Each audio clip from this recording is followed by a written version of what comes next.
आज मैं आपको मज़े करवाने वाली हूँ, इसलिए वीडियो आपने पूरी देखनी है। हेलो जी, अस्सलाम वालेकुम।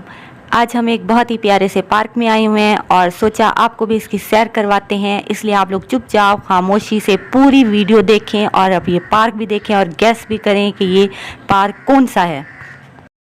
इस पार्क की एंट्री टिकट है 80 रुपये यानी 80 रुपीज़। जिसने आना हो वो इस पार्क की सैर कर ले, जिसके पास पैसे नहीं है वो मुझसे ले ले और आके सैर कर ले। बहुत ही प्यारा पार्क है।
ये जो रेलगाड़ी चल रही है ना, ये आप ये ना समझे कि ज़मीन पर चल रही है, ये ऊपर फ़िज़ा में चल रही है और ये ज़मीन पे बिल्कुल भी नहीं चल रही।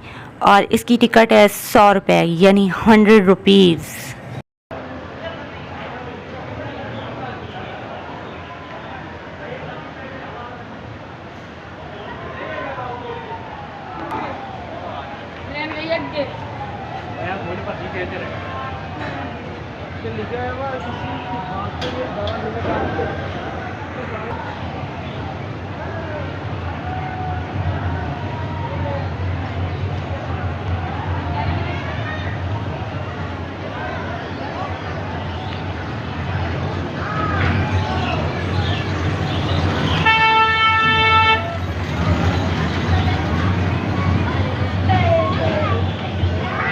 कहीं ने उलट पुलट थीवणे या चीखा कूका मारने ता ओई उलट पुलट आले झूले च बहवने ते खूब चीखा बाका मारो।